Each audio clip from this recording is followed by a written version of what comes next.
Hey everybody, I wanted to talk to you today about body changes in the process of healing and recovery.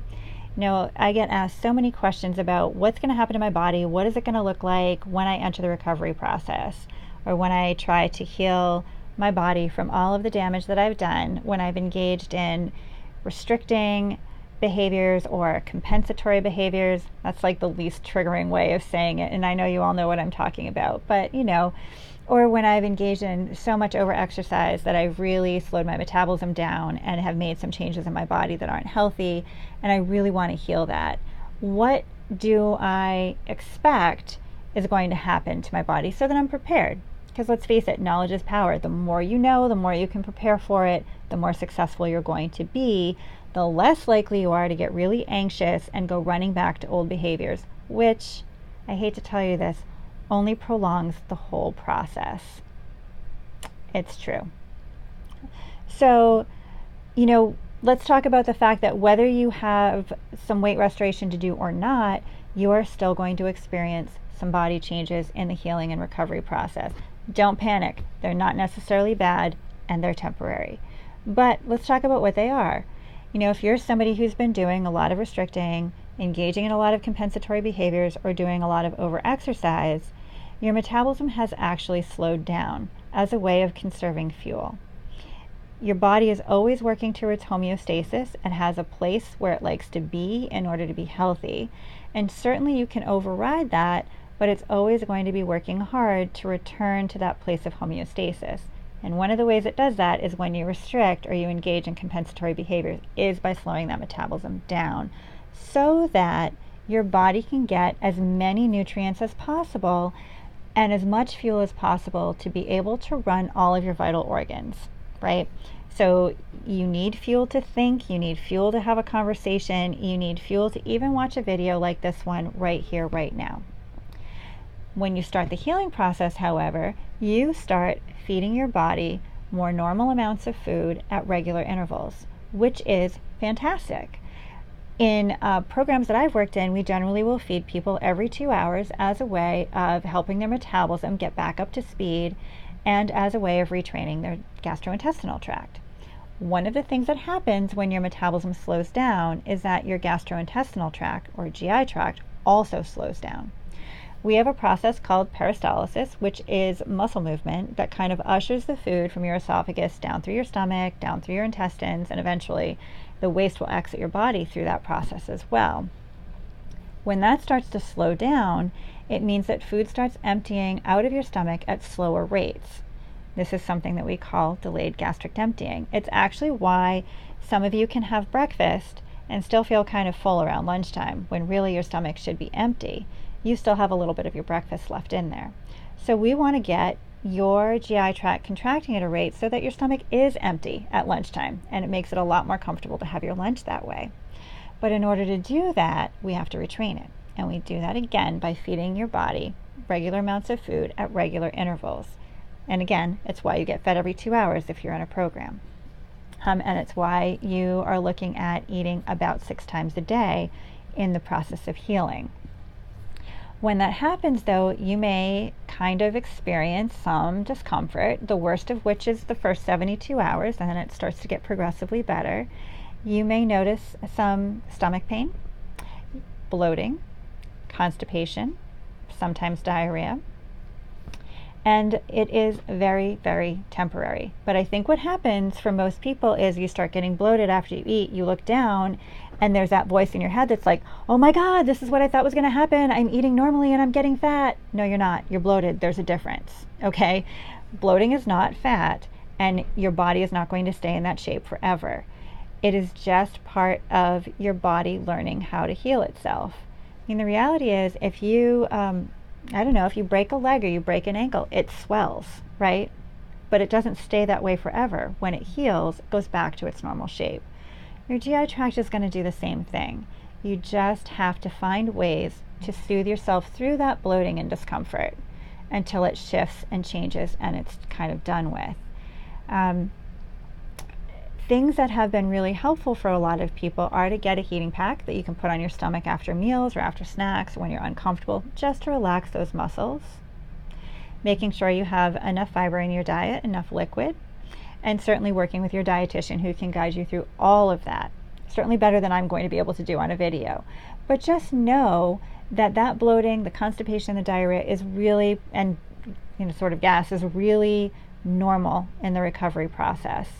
It does shift and change, and it is different for everyone. And I can't even tell you that the longer you've had your issues, the longer it's going to be, because that's not necessarily the case. Some people are kind of through it in a month or two, and some people, take 6 to 12 months to really normalize. That may sound terrible to you right now, but we're going to talk about how to deal with that in just a minute. What I want to just kind of shift to really quickly, though, are for those of you that are engaged in a weight restoration process. That is really terrifying for a lot of people. Like, oh my God, what is it going to look like? Where is it going to go first? Am I going to look really weird? The reality is it really depends on the rate of weight restoration, of what that's going to look like. And the more you know up front, the more prepared you can be to get through this with ease and grace and navigate it successfully. Because remember, every time you go backwards and you start using behaviors that you're trying to give up, the longer this process takes, and you kind of have to go through those steps all over again. Trust me, I learned that the hard way more times than I want to count. It's really great if we can just keep your trajectory as close to an upward trajectory as possible. It may kind of look like this, but as long as you're still going up, it's certainly better than this, right? So let's work on keeping your recovery process moving forward. Programs like residential programs, for example, and some of the extended partial programs have the benefit of being able to do weight restoration a little bit more quickly than what people can typically do on an outpatient basis. So what happens in that process is the body works really hard to protect its vital organs. And I still remember people explaining this to me way back in the day. Your vital organs are all in your trunk, with the exception, obviously, of your brain, right? So that is actually why people get somewhat of a boxy shape when they're doing a kind of more rapid weight restoration process. And some people kind of look down all of a sudden, they're like, oh my God, why do I look like SpongeBob? This is horrible. Is it always going to be this way? No, it's not always going to be this way. You're not always going to look like SpongeBob. I promise you. I've gone through the process multiple times in my own sort of struggle back in the day. I don't look like SpongeBob today, and I didn't once it redistributes. The weight will redistribute. You just need to soothe yourself through it and calm yourself down until it redistributes. Okay? One way to do this, and this is another thought that I had around people who are also concerned about the bloating process. Go ahead and go over to the calendar and circle a date. Pick a date 6 to 12 months out from today. And you're going to use that date that every time you look at your body and it's not where you want it to be, or the weight hasn't quite redistributed, or you're still bloated and you're still struggling with constipation issues, you can go over to the calendar, find that date, and look at it and say, okay, it's not supposed to be normal yet. I'm exactly where I should be right now. It's okay. It's still going to shift. I will be more comfortable. That has gotten people through a whole lot of difficulties and help them stay on track. You just kind of got to use those skills and use methods of soothing yourself. My suggestion is if you are looking for ways to soothe yourself through it and you kind of can't really think, go on over to my website. It's MonicaOstroff.com, MonicaOstroff.com, and take a look under a section called Cool Tools. You will find some skills there to help you kind of get through the anxiety. There's it tells you how to do urge surfing, how to make coping banks, how to do crisis survival kits, and there's a ton of information on there too to just kind of help you feel like you know what to expect, you know that this is going to be temporary. There's some meditations on there as well to just really soothe you through the process. But please know that the discomfort, I promise you, is temporary. And when you feel like throwing in the towel, my challenge to you is tell yourself, I'm going to get to full recovery. I'm going to give myself 6 months. I'm going to get 6 months in of healing or having been healed. There we go. And you know what? If I don't like it, I can always go back. To this day, I really haven't met anybody that's ever gone back, myself included. And that was something that I told myself to get through some of the tougher spots.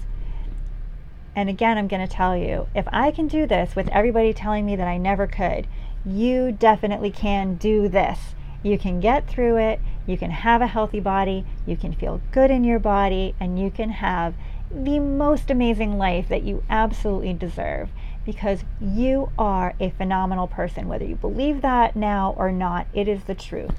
You are amazing. So I hope you can take this information, use it for good, and keep moving forward in your recovery. I was just about to say, if you need a little more information, go ahead and do a little research on diet-induced thermogenesis. I have some stuff up on my website as well about that. That can kind of help you understand the process too. There's a book out called The Journey to Recovery by Mona Villapiano and Laura Goodman. There's a really great chapter 2 in there that talks about diet-induced thermogenesis that might help you as well. But ultimately, keep doing what you're doing. If you're headed in the recovery direction, keep going. You will get there. Believe in yourself, because gosh knows I do. Have a great rest of your day.